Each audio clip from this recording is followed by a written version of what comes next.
Wih, senangnya film Lebaran tiba. Yuk ke bioskop diawali 30 April mendatang. Genre drama keluarga berbalut komedi dari Star Vision. Karya Ako banget. Sapaan akrabnya.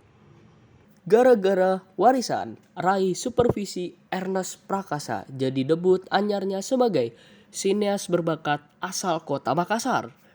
Gara-gara warisan, tidak hanya kuat premisnya tentang indahnya kekuatan keluarga dan kesempatan kedua. Film ini menyuguhkan hiburan keluarga, syarat makna dan inspiratif apabila ingin terhibur dan pulangnya raih bil hikmah sebagai bekal hidup nonton film ini. Bisa kayak gini ya, Pak? Kita udah sepakat dari awal. Aku sampai resign dari kantor buat ngurusin guest house. Tahu gitu aku nggak pernah datang ke rumah ini lagi, Pak. Buang-buang waktu. Ngomong ini aja ya. Iya, Ding. Jadi apa yang saya kerjakan di dalam film gara-gara warisan ini, saya bisa dibilang nggak kerja sama sekali karena saya hanya mendengar apa keinginan sutradara gitu. Porsi-porsi itu yang saya mainkan gitu. Nggak ada apa ya, nggak ada usaha lain kecuali ikhlas memainkan apa yang diarahkan oleh sutradara. Nah, mengenai warisan sendiri, karena saya orang Sulawesi, biasanya di Sulawesi itu biasanya udah disampaikan, oke, yang laki-laki udah nggak usah nuntut apa-apa, kasih semua ke perempuan karena dia kan akan ikut sama orang lain gitu. Nah, itu sih yang membedain sedikit antara warisan apa ya, gara-gara warisan di sini dengan gaya budaya saya kebetulan orang Sulawesi gitu. Tapi yang pasti saya pengen gambarkan bahwa betapa kesepiannya orang tua ketika anak-anak udah pada pergi. Nah, usaha saya untuk mengumpulkan mereka, sayangnya mereka kemudian orientasinya ke warisan, dan dengan warisan itulah saya coba membuat sayembara sehingga keluarga bisa berkumpul. Dan tentunya Muhat Ki Aco adalah orang Bugis Ya? Makassar, Sulawesi. Iya, itu Iya. juga yang bikin saya sangat antusias sekali bermain, karena kalau nggak salah memang juga ada bagian dari drama ini juga yang dialami oleh Mas Aco. Terima kasih, Ding. Iya, makasih banget. Adam atau Laras yang ngurusin guest house. Aku jadi susah kalau misalnya mau minta apa-apa. Panti aman lah, cuman aku aja bakal lama gak ketemu sama kamu. Ernest datang ngobrolin itu. Kita waktu itu lagi syuting Imperfect kalau nggak salah ya, di lokasi Imperfect. Betul, kita pertama kali ngobrol ini di Basecamp pas lagi prep Imperfect the movie 2019. Iya. Terus kita ngobrol-ngobrol terus gue bayangin kok kayaknya ini bisa dikembangin jadi sebuah cerita yang menarik nih.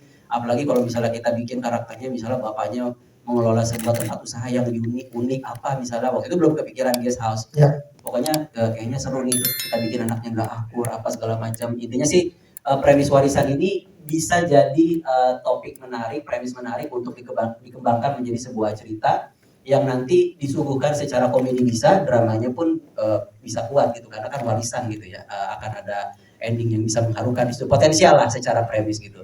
Akhirnya setelah ngobrol beberapa kali, akhirnya dari Star Vision dan dari Ernest memutuskan kayaknya lu aja deh yang lanjutin nih, kalau misalnya mau tulis dan kembangin. Akhirnya ya udah, gue mulai ngembangin bareng Ernest dari mulai sinopsisnya, terus mulai nulis skenario-nya, tentu under supervisi dari Ernest dan Pak Parwes kan. Ya. Sampai penulisan selesai ya udah akhirnya syuting, dan cuman karena problemnya waktu itu kita di tengah pandemi, cari cara juga gimana caranya syutingnya bisa nggak pulang pergi terlalu sering, karena kan kalau misalnya kita pulang pergi kita nggak bisa tahu nih nanti pemain atau krunya mampir di mana itu akan membahayakan produksi juga kan. Ya. Akhirnya dibikinlah sebuah set bahwa secara cerita juga bisa kita set bahwa kita syutingnya di satu tempat yang emang kita nggak kemana-mana. Terpilihlah Lembang waktu itu akhirnya. Ya untungnya karena ini buat gue kan susah ya debut gitu, dan langsung situasinya tuh yang di pandemi gitu ya. Untungnya Ernest waktu selama syuting memang full di lokasi ada, jadi gue bisa fokus ke sisi kreatif, sementara hal-hal yang sifatnya logistik yang di luar itu gue bisa dibantu oleh Ernest, langsung dia tackle langsung gitu. Kalau misalnya ada problem apalah, nggak bisa syuting di sini, nggak bisa syuting di situ, harus ada birokrasi yang diurus segala macam, gue jadi bisa tertolong banyak di sisi itu karena produsernya on location gitu. Yes. Jadi gue bisa fokus gimana caranya ini cerita bisa dijalankan persyutingannya, pemain juga bisa tenang di lokasi, kita aman lah dari COVID karena memang kita nggak kemana-mana selama syuting, kita nginep di situ, syuting di situ. Jadi syuting sehat lah waktu itu, enak, menyenangkan. Ini saya mau ubah cara pelayanan kita. Pokoknya anggap tamu itu adalah raja. Senyum dulu baru ngomong. Halo? Halo, biasa sama. Selamat malam. Dengan Umar siap melayani sampai puas. Ramah ya, Mar? Bukan binal. Betulan nggak, memang sengaja konsepnya itu memang ensemble gitu. Karena konflik ini buat saya tuh harus dilihat dari banyak perspektif. Ya. Jadi bagaimana pandangan anak pertama ke adiknya, bagaimana pandangan orang tua ke anak bungsunya. Jadi memang ada banyak perspektif yang berusaha dituangkan di sini. Dan memang saat nulis gue berusaha seperti yang dibilang Pak Yan tadi, berusaha ngebagi itu gitu. Jadi kalau habis ini scene-nya si G, berarti habis ini mungkin scene-nya Laras. Memang saat nulis udah gue sengajain untuk bisa ngebagi porsinya, nggak sering berulang gitu supaya semuanya rata berganti-gantian muncul gitu. Ya alhamdulillah kalau misalnya dirasakan seperti itu berarti memang yang waktu itu direncanakan tersampaikan berarti kan, karena memang saya nggak pengen bikin ini konflik milik siapa, karena memang ini ya keluarganya Pak Dahlan. Yes. Dengan masing-masing problem dan perspektifnya.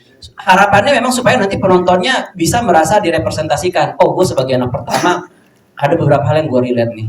Gue selalu diberikan beban yang terlalu berat, bla bla bla gini-gini. Terus anak tengah yang cenderung seringkali dilupakan, tapi kadang-kadang itu yang membuatnya jadi lebih mandiri. Dan seterusnya yang mungkin kita simak sepanjang film tadi. Jadi perspektifnya memang tujuannya ke arah situ gitu. Jadi gue sama sekali nggak masalah kalau misalnya orang malah bingung siapa pemeran utamanya, karena emang yang gue niatkan juga seperti itu. Semuanya. Mas Diki, ada program nggak untuk Guest House kita? Bingung. Gak ada sih. Kosong ini otaknya. Bikin saya tertarik itu selain karena ini film diproduserin sama Pak Parwes dan Ernest, ini benar-benar karena cerita sih. Kalau kita kan biasanya kalau nonton film sebenarnya seperti yang tadi Aco bilang, ini benar-benar motivasi karakternya jelas, jadi film ini nggak berlarut-larut di komedi dan lupa sama cerita awal. Itu yang mungkin membuat semua yang dipegang sama Pak Parwes sama Ernest ini selalu film yang bagus, komedi yang bagus, selalu berbuah series. Dan saya sih juga ngarepin situ bro. Menyambung ke gara-gara Sandiwara terus tahu series ya. Karena aku mikirnya taktis aja, kerjaan besok. Iya benar. Makin sering series makin ada preskon, saya juga seneng masalah. Silakan terus. Iya gitu sih. Terus habis itu juga ensemble-nya menarik nih. Bisa main sama pemain yang biasa ngelucu, yang di TV sama Hesti, terus sama Indah nggak lucu ya. Suaminya sangar. Ada suami di belakangnya. Gitu sih. Siap, jadi dari cerita yang kuat tadi juga ensemble cast yang luar biasa. Ensemble cast. Oke, siap, terima kasih. Dik, ini kenapa ya saldonya ada yang kurang? Ini siapa yang hitung pembukuan ini? Gue yang hitung. Lu mau apa?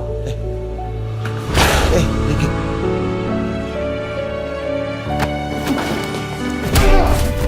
Silakan teman-teman media di sebelah kanan. Iya, silakan teman-teman media di sebelah kanan. Oke, terakhir tengah lagi. Ada yang belum dapat tadi, silakan tengah lagi. Oke, siap. Terima kasih sekali lagi teman-teman media. Terima kasih para pemain, sutradara juga para produser. Terima kasih. Setelah ini boleh teman-teman media untuk